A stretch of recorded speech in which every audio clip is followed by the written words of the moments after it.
Aries, tignan po natin kung kamusta ba yung third quarter of 2024 mo.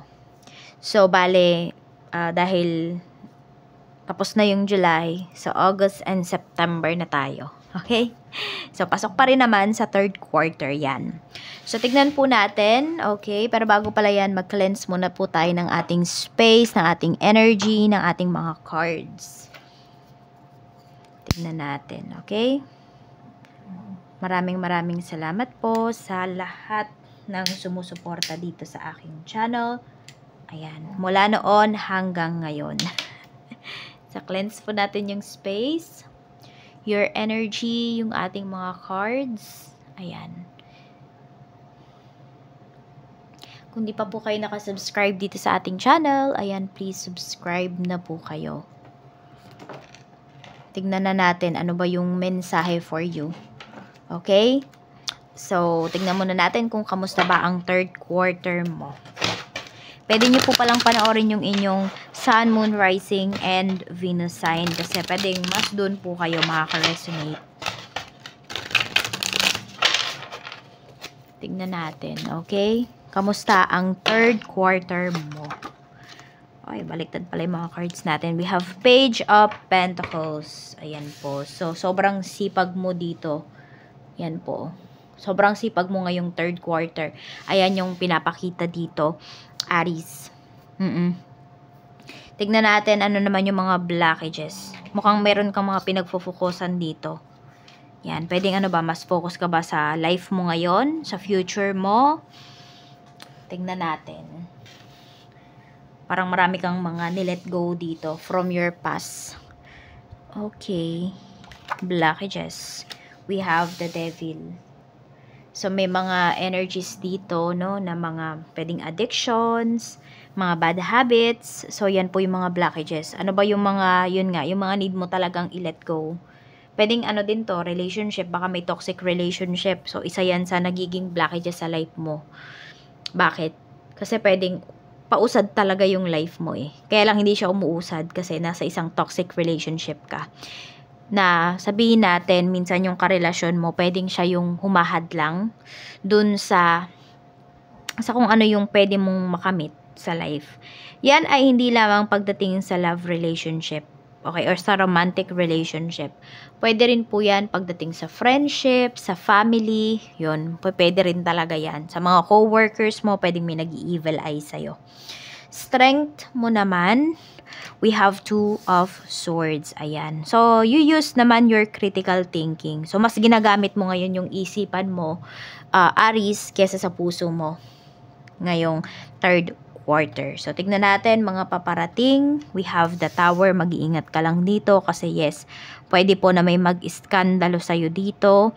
And yung iba sa inyo, pwedeng may hiwalayan kasi na may mangyari dito. So, yung iba sa inyo, pwedeng intention nyo talaga yun kasi nga baka meron kayong gustong putulin na dito na ano ba, na sitwasyon ng mga tao sa life mo.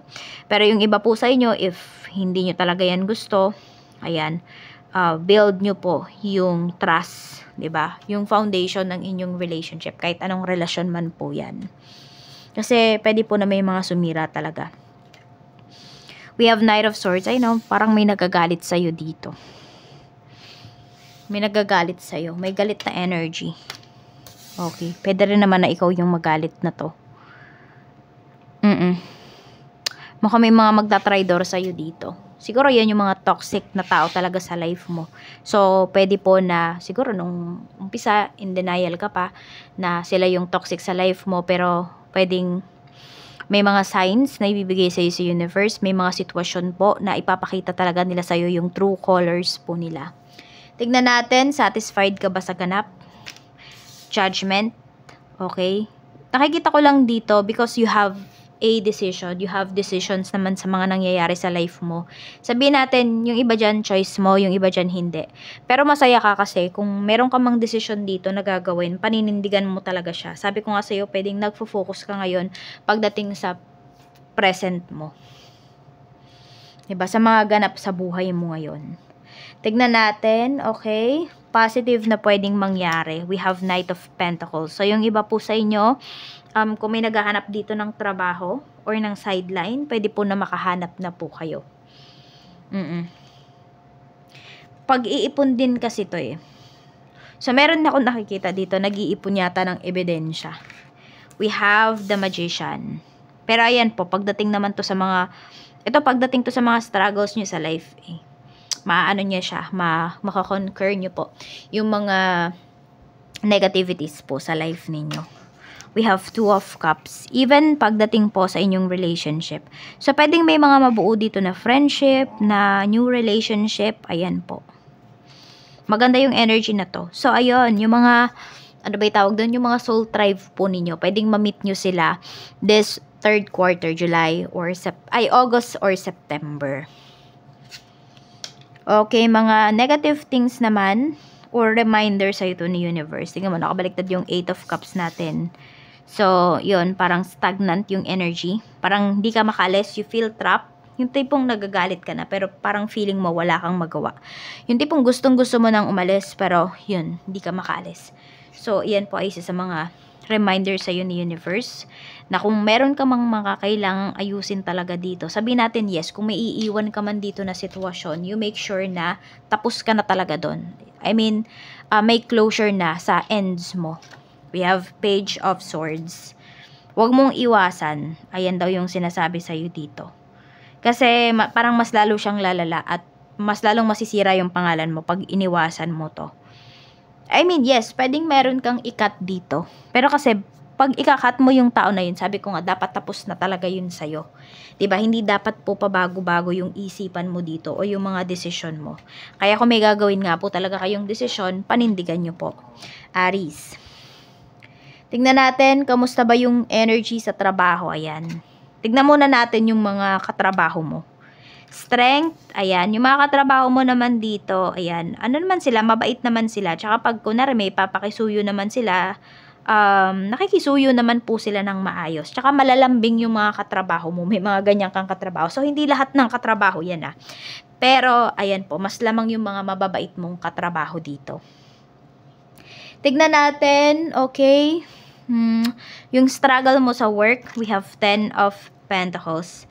Actually, parang hindi naman to struggle sa work. Siguro more on, nahihirapan kang, kunwari, kung nag-iisip ka man dito na umalis sa trabaho, nahihirapan ka kasi, nahihirapan ka because napamahal ka na dito. Ayun yung nakikita ko dito. Tsaka yung iba po sa inyo, parang masyado nyo ding dinidibdib Aries yung trabaho ninyo. Pwedeng it's too personal para sa inyo. Yan, kaya din siguro, ayun lang siguro, yung boundaries ba? Yun siguro yung struggle mo sa work. Kailangan mo maglagay ng boundaries.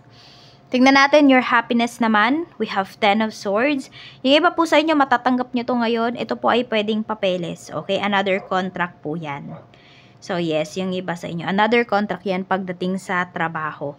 Pwede rin, hindi ko alam kung matutuwa ka ba doon, pero yung iba po sa inyo, pwedeng mayroon dito na katrabaho nyo na hindi nyo kasundo talaga. Parang kahit anong effort yung gawin nyo, hindi nyo makasundo, pwedeng yun. It's either magre-resign or matatanggal siya sa work. Tignan natin, pagdating naman po sa mga nag-a-apply ng trabaho, we have Knight of Wands. So yes, yung iba po sa inyo talaga dito ay magkakaroon na po kayo ng work. Oo. Magkakaroon na po kayo dito ng trabaho. Makakapasa po kayo sa interview. Kaya galingan nyo sa interview ninyo. Tignan natin ano pa yung mensahe. Pagdating naman po sa mga magre-resign naman. Okay. Sa mga magre-resign, hindi pa talaga kayo sigurado.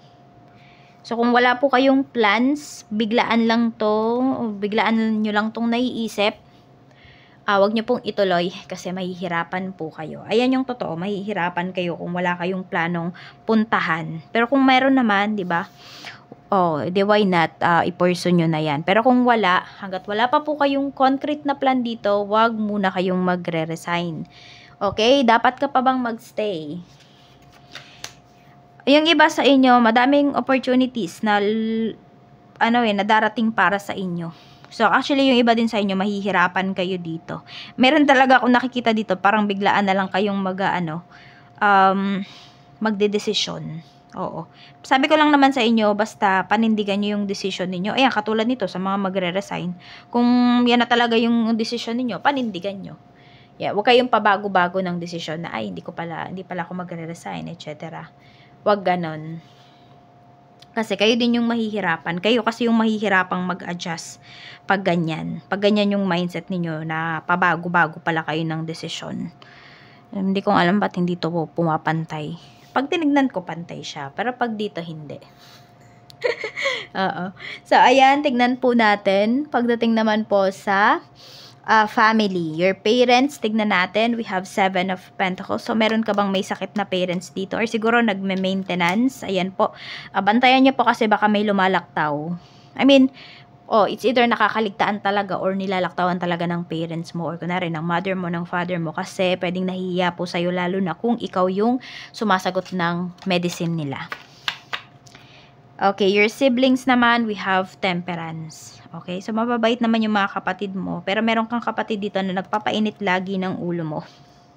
So, magbigay ka pa daw ng mahabang pasensya sa kanya. Sa mga relatives, marami sa inyo, Aries, parang wala na kayong paki sa kanila. Sa mga relatives mo. Siguro kasi madaming plastic, Kaya, ayan. Parang nanlalamig ka kasi sa kanila. Sa mga anak mo naman, kung meron kang mga anak, sobrang protective naman po yung iba sa inyo. Ayan. So, yung ibang tao nga, parang nasasabihan na kayo, ang OA naman ni Aries pagdating sa kanyang mga anak. Pero sobrang protective po kayo. Maalaga din talaga kayo sa inyong mga anak. Tignan po natin, your friends, ano ba yung nararamdaman nila sa'yo? We have 2 of Pentacles. We have Page of Pentacles. Okay, meron dito dikit lang ng dikit sa'yo, Aries, kasi merong napapakinabangan sa'yo. Doble cara tong friend mo na to. Hindi mo talaga siya, alam mo yon, hindi talaga siya totoo sa'yo. Tignan natin, hindi naman lahat ng friends mo, pero merong isa. Could be earth signs or what, or fire signs. Check natin, pagdating naman sa love life mo, main energy pagdating sa love life. We have 3 of Cups. So, may mga celebrations, may mga salo-salo po dito. Pwede rin na baka may ikakasal. So, best wishes para po sa mga ikakasal. Sa mga single ka pa rin ba ngayong 3rd quarter? 6 of Pentacles. Yung iba po sa inyo, hindi na. May magbibigay sa inyo dito ng atensyon. So, tignan natin. Yung magbibigay ba sa inyo ng atensyon na yan ay seryoso ba? Seryoso po yan. Pwedeng yan po yung pinagdasal ninyo. Pwedeng ito, soulmate ninyo, yung mamit ninyo. Sa mga in a relationship, still in a relationship pa ba kayo? Yes na yes naman po. So, pwedeng seryosohan na talaga yung mga pag-uusapan ninyo dito ng person mo. Sa mga byuda, single mom, single dad, may seryoso ba? Or tignan muna natin kung meron kayong karelasyon ngayon, seryoso ba yan sa inyo? Yes. Tsaka nagsasabi po yan ng totoo. Very honest naman tong person mo. Ay yung may mga makikilala pa lang ngayong 3rd quarter. Seseryosohin ba kayo? Ace of Cups. Yes din naman po. So parang maraming swerteng mga single mom, single dad, byuda at byuda na Aries ngayong 3rd quarter. Pagdating sa love life.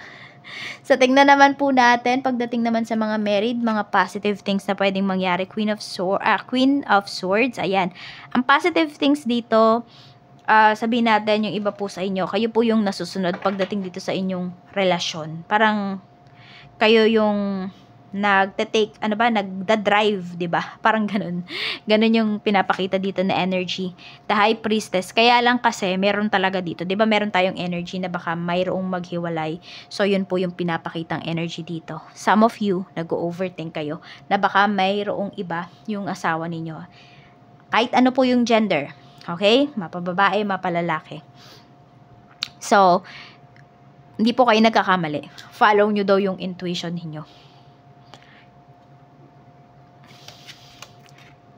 The Lovers. Ayan. Meron naman dito is lalo po kayong magkakaintindihan ng asawa mo. Ayan. May sacrifices pa rin dito. Sabihin natin, kung isa man sa inyo yan or parehas kayo nagsasacrifice dito pagdating sa inyong relasyon. Meron ba dito kasi nag-i-stay na lang kayo dyan sa relationship ninyo kasi para sa mga anak? Meron yata kasing ganyan. Tignan natin, pagdating naman sa money, energy, happy ka ba pagdating sa kaperahan mo? Yes, marami naman po sa inyo, happy naman po kayo. ngayong third quarter pagdating sa inyong money. Siguro hindi yung buong third quarter, pwedeng pagpatapos na yung third quarter, magiging masaya na po kayo pagdating sa pera.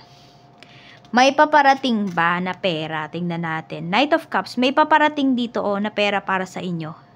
Pwedeng galing yan sa anak ninyo, kung meron pong may mga utang sa inyo, pwedeng yan, yung pera na yan galing sa kanila. Pwedeng magbabayad na yung mga yan.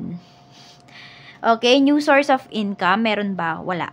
Walang new source of income dito. So, yung iba po sa inyo, kung ano yung pinagkakakitaan ninyo, sabi natin kasi, yung iba naman, nagtatry naman kayong maghanap, pero pwedeng hindi po kasi siya nagwo-work para sa inyo. So, baka hindi nyo palang talaga nahahanap yung iba pang, pwede yung pagkakitaan. Pero sa ngayon kasi wala. So, pwedeng focus lang muna kayo sa trabaho, ganyan, or kung may business kayo, sa business lang muna. So, ang gawin nyo na lang po, yung kinikita nyo doon, yun po yung, budgetin nyo talagang mabuti. Tingnan natin pagdating sa health. Sa health, we have the world. Meron po dito pwedeng makaka-recover. Ayan. So, recovery. More on recovery yung pinapakita dito.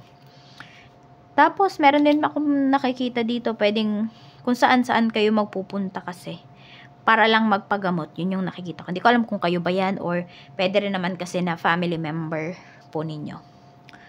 Sa business naman, sa mga mag-start mag-business. We have the Empress, mag-start na po kayo, tapos maging hands-on kayo.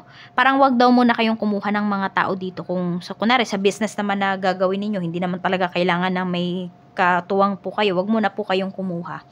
Kailangan kasi matutunan nyo muna lahat. Diba? Kunwari, dito sa isang part na to ng business mo, mag-fail ka muna para may matutunan ka. Part of business po yan, part of life yan. Tignan natin, current business, kamusta yung sales? Ang ganda po ng sales ninyo, ayan o.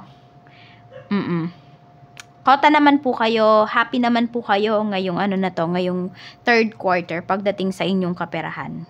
Wala naman po kayong reklamo pagdating sa inyong kita. Tignan natin, pagdating naman sa, sana ba tayo? Sa mga nalulugi yung business. The Emperor. Okay, pwedeng may lalaki po na makatulong sa inyo dito. Male energy talaga siya. Ayan o. Pwedeng mentor nyo to. Pwedeng maging mentor nyo yung taong to. Tignan natin, okay.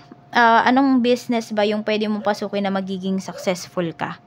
7 of Wands. Kayo lang daw mag-isa yung kayo lang talaga yung mag-handle ng business. 4 of Wands. Mag-isa lang kayo pero pwedeng may mga tao naman kayo dito. So, more on mga woodworks yung nakikita ko dito for some of you. Pwede rin more on about sa construction. Pwede rin sa mga dress. Ayan po, mga party dress, mga ganyan. Or mga damit. Baka may mga mananahi dito. So, palawakin nyo pa po yung kaalaman ninyo sa pananahi. Tignan natin. Pagdating naman po sa... Sana ba tayo? Okay. Tignan natin kung ano pa yung mensahe para sa'yo. Mensahe pa po para sa'yo, Aries. Mensahe pa po natin for Aries Spirit Guide. We have fated revelation. Uncover the omens, decipher their meaning, and embrace your destined path. So, may mga may mga malalaman po talaga kayo dito. May mga marireveal po sa inyo. Okay? So, parang kung ano man yung malalaman ninyo, ano man yung i-reveal sa inyo ng mga tao sa paligid nyo, ni universe, accept nyo po yun. Para hindi kayo masyadong mahirapan. So, ayan lang po. Maraming salamat. Ingat po kayo always. And more blessings to come ngayong third quarter of 2024.